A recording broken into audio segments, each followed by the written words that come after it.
I'm Markia. Want to hear something scary?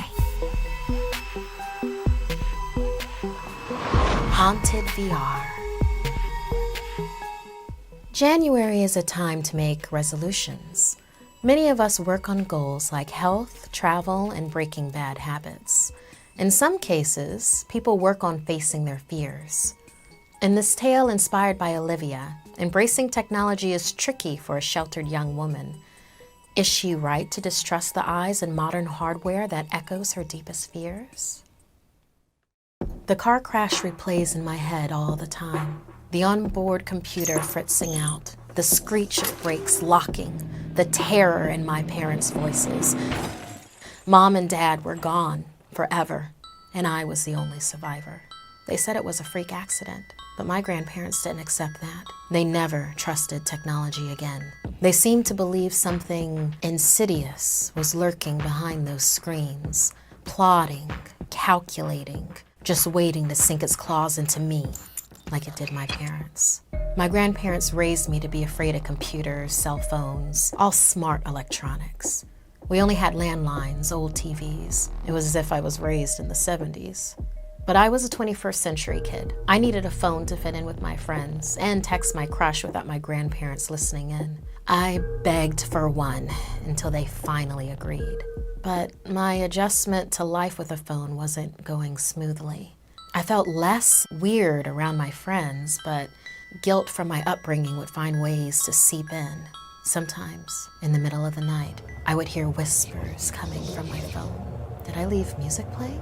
And when I'd pick it up, sounds exploded out of it. Nails scratching wood, branches snapping, a girl falling off a cliff. Her scream sounded kind of like mine.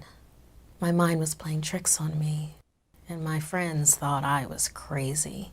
They said my imagination would be the death of me. But Kate, my best friend, wanted to help me get over my fear. So the week before school started, she surprised me with a trip to a virtual reality pop-up at the mall. You can imagine my hesitation, but Kate was just trying to help. The idea of cutting myself off from the real world was horrifying, but this simulation was for a peaceful walk on a beach, a mountain, a field, or a forest at night. Drifting through the digital darkness of a forest gave me the creeps. So the sunlight and the beach it was. The VR flickered to life, and there I was, transported to a beach.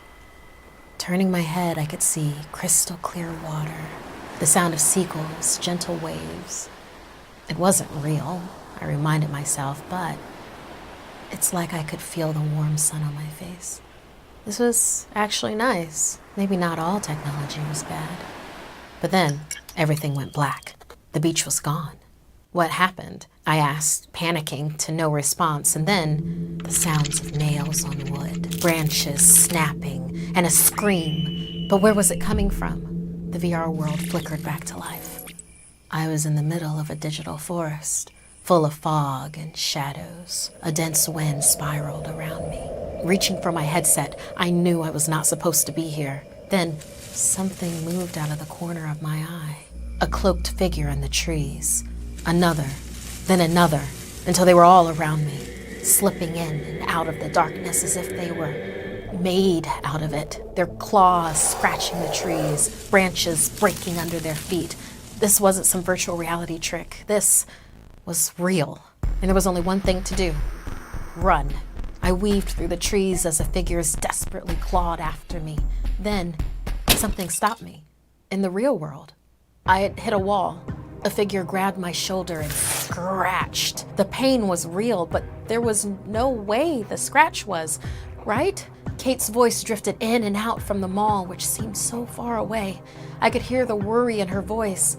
"Why is she bleeding?" I heard her say. Scrambling along blindly, I tried to escape, racing towards the clearing and right to the edge of a cliff. I was trapped, nowhere to go. This couldn't actually be real. The figures swarmed me, squeezing the air out of my lungs, and then I was pushed off the cliff. The whole world just dropped. "What's happening?" Kate screamed. My body must have crumbled to the ground in the real world, but in the VR, I was still falling. Kate's voice was getting further and further away. "She isn't breathing. Someone do something. I screamed like I have never screamed before, but she didn't hear it. No one could, but I had heard it before. Somehow, it was the same scream that exploded from my phone and woke me up all those nights. It was my voice all along. Whatever got my parents had finally found me. The ground appeared out of nowhere and everything went black. And now I'm here in the forest. One of them, the figures that hunted me. And now we lurk on the other side of the screen in the vast expanse of the digital world, hungry and on the hunt for lost souls to drag through these woods.